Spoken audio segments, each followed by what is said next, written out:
خیال رکھیے، ٹھیک ہے۔ آئیے آگے بڑھتے ہیں۔ ساتویں چیز، چوتھا مہینہ لگنے سے پہلے یا اس کے بعد دعا اور اعمال میں مزید اضافہ کر دے۔ اب فورتھ منتھ میں کیوں کہہ رہا ہوں؟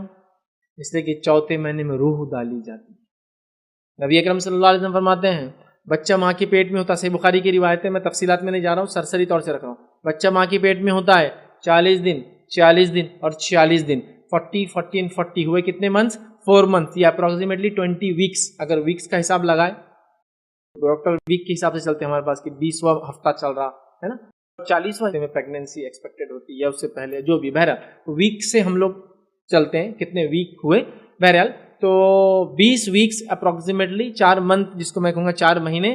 اس مہینے اور اس وقت سے تھوڑا پہلے یا اس وقت کے بعد آپ کی دعائیں اور اعمال میں اضافہ ہونا چاہیے، کیونکہ اب اللہ کے رسول صلی اللہ علیہ وسلم کہے کے مطابق، بخاری کی روایت کے مطابق 40 دن ہونے کے بعد ایک فرشتہ آتا ہے اور کہتا ہے رب کتنا رزق لکھوں؟ اللہ تعالیٰ کہتا ہے اتنا رزق لکھ، سمجھا؟ تو اے رب کتنا رزق لکھوں، وہ سوال کرتا ہے۔ دوسرا وہ کہتا ہے اے رب اس کی موت کا کیا معاملہ ہے، کیسے، کہاں، کیسے مریں گا، وہ لکھ دیا جاتا ہے۔ اور یہ نیک بخت ہوں گا لکھ دیا جاتا ہے یا بدبخت ہوں گا لکھ دیا جاتا ہے۔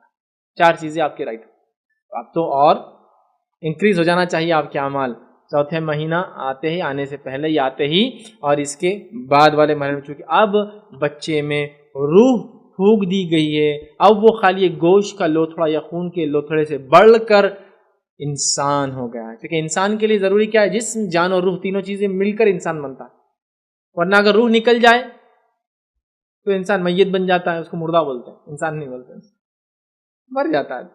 4 مہینے سے پہلے کا ہو تو لوگ بولیں گے خون کا ایک حصہ تھا نکل گیا، جسم سے ضائع ہو گیا، اگر ابورٹ ہو گیا کسی وجہ سے، اللہ نہ کرے لیکن ہو گیا، تو اب وہ انسان ہوا مکمل، جسم بھی ہے، جان بھی ہے، روح بھی ہے، اور جسم اور جان پہلے سے ہلچل کرتا ہے وہ، لیکن ابھی روح نہیں تھی اس میں، اب روح بھی آ گئی اس کے اندر، تو اب معاملہ آپ کا بڑھ جانا چاہیے۔ 8واں نقطہ کیا ہم یاد رکھیں گے؟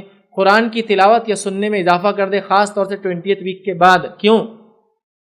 تو سائنٹیفکلی 20 ہفتوں کے بعد بچے کے کان ڈیولپ ہو جاتے ہیں، بچے کان ڈیولپ ہو جاتے ہیں، اب وہ سن سکتا ہے۔ تو میں سمجھتا ہوں اس سے بہترین کیا تحفہ ایک ماں اپنے بچے کے لیے دے سکتی ہے کہ اس کو اس کی پیدائش سے پہلے اس کے رب سے جوڑ دے، تلاوت قرآن کی۔ وہ اب سنتا ہے، وہ اب سنتا ہے اپنی ماں، سمجھتا ہے۔ میں دہرا رہا ہوں، آپ بولیں گے کیسا بھی ٹائم نہیں میرے کو سب ایکسپلین کرنے کا، ورنہ آپ سائنٹیفک ڈاکیومنٹریز دیکھیں، بچہ ماں کی زبان کو، باپ کے الفاظ کو سنتا ہے، سمجھتا ہے، زبان بھی سمجھتا ہے۔ اس کا ایکسپیریمنٹ کیا گیا تھا، مختصر بتاتا ہوں۔ ایکسپیریمنٹ یوں کیا گیا تھا کہ چائنیز بچہ پیدا ہوا، جرمن جوڑے کو دے دیا گیا، جرمن بچہ پیدا ہوا، چائنیز جوڑے کو دے دیا گیا، دونوں بچوں کی ہلچل بند، کیونکہ جرمن جوڑے کا بچہ چائنیز کے پاس ہے، وہ بات نہیں سمجھتا ہے، جبکہ پیٹ میں کچھ اور سن رہا تھا، پیدائش کے کچھ اور سن رہا ہے۔ جیسے ہی اس کو اپنے ماں باپ کی آواز سنائی دیتی ہے، اس کی حرکتیں بڑھ جاتی ہیں۔ کیوں؟ تو وہ اس زبان کو سمجھتا ہے، چونکہ پہلے سے سن رہا تھا۔ اور اس کو کیسا انہوں نے تجربہ کیا؟ اس کے منہ میں نپل دے دیا، نپل میں سینسر لگا دیے۔ اب وہ جب چائنیز ماں باپ بات کرتے تو ایک دم بالکل دھیرے دھیرے دودھ پیتا، اور جیسے ہی اس کو جرمن اپنے ماں باپ کے دودھ پینے کی اسپیڈ بڑھ جاتی ہے۔ اس سے پتا چلا کہ بچہ ہلچل کر رہا ہے، مطلب پیدائش سے پہلے جو سنتا تھا، ریکگنائز کرتا تھا، پیدائش کے بعد وہ آوازیں نہیں آ رہی، وہ لینگویج سمجھ میں نہیں آ رہی، تو پریشان ہے۔ دیکھیں سائنٹیفک بھی ثابت ہے۔ تو اپنا قرآن کی تلاوت کریں کثرت سے، یا پھر تلاوت نہ کر سکتی ہو کسی وجہ سے تو سماع سنیں، کیونکہ وہ بھی سن سکتا ہے، لیکن خطرہ، وارننگ کیا ہے معلوم آپ کو؟ آپ پکچر دیکھیں تو وہ بھی سن سکتا ہے، آپ کفریہ کلمات بولے تو وہ بھی سن سکتا ہے، آپ گالی دے تو وہ بھی سن سکتا ہے، ماں باپ جھگڑا کرے تو وہ بھی سن سکتا ہے۔ اچھی باتیں کیجیے، سمجھ رہے بات کو؟ سنتا ہے۔ تو قرآن کی تلاوت یا سماع، اور یہ بڑا تحفہ ایک ماں کی طرف سے اپنے بچے کو، کہ اس کے پیدائش سے پہلے اس نے اس کے رب سے اس کو جوڑنے کی کوشش کی۔ بڑی بات ہے، یاد رکھیے، بڑی بات ہے۔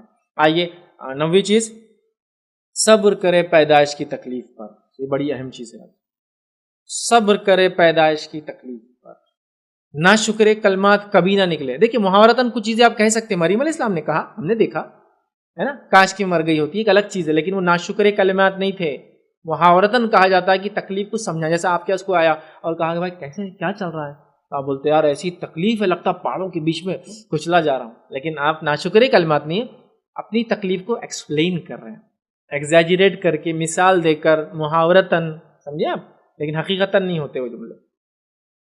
تو لیکن حقیقت میں کبھی کفریہ کلمات، ناشکری کلمات، کیا مصیبت ہے، ایسا نہیں کہنا، نہیں کہنا. آپ تکلیف ہو سکتی ہے، میں جانتا ہوں، میں سمجھتا ہوں، لیکن صبر سے کام لے. بڑی بات ہے، یاد رکھیے، جب عورت ایک بچے کو جنم دیتی ہے، میری بات غور سے سنیں ہماری ماں بہنیں، جب آپ لوگ، ایک عورت ایک بچے کو جنم دیتی ہے تو صبر کرے اور اللہ سے اجر طلب کرے. آپ ایک بچے کو جنم نہیں دے رہی ہو، میری بات کو غور سے سنو، ایک نئی نسل کو دنیا میں لا رہی ہو. پتہ نہیں یہ نسلیں کتنے زمانے تک اس دنیا میں باقی رہیں گی. تو اے عورت، اگر تم یہاں صبر کرو گی، اللہ سے اجر طلب کرو گی، تو ان نسلوں کا اجر تمہارے نام عمل میں لکھا جائے گا. سبحان اللہ، چھوٹا موٹا نہیں، نسلوں کا، جنریشنز آف دا جنریشنز. ایک بچے کی تکلیف نہیں اٹھا رہی ہو آپ، ایک نسل کی تکلیف اٹھا رہی ہو آپ. تو صبر بھی اتنا مضبوط پائے کا ہونا چاہیے.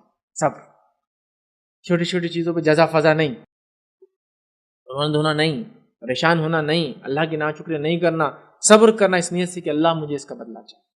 اور یہ نسلیں جو اس کی پیدا ہوئے، اللہ یہ نسلیں آگے چلے، تیری توحید پر قائم رہے، تیری عبادت کرنے والی رہے، دنیا کے اندر جو ہے تیرا نام لینے والے رہے. خوب خوب خوب صبر، کیونکہ آپ ایک بچے کو نہیں، ایک نسل کو دنیا میں لانے کا باعث بن رہی ہے. تو کام مشن بڑا ہے تو ریوارڈ بھی بڑا ہوگا، لیکن اس کے لیے صبر بھی بڑا ہوگا، اور اللہ سے اجر کی طلب کی جو ہے نیت ہوگی زبردست. جی آپ بات سمجھے، آپ بات یہ بات ذہن میں رکھی میری ماں بہن نے. تو صبر کرنا آسان جائے گا انشاءاللہ، ٹھیک ہے. لیکن ہم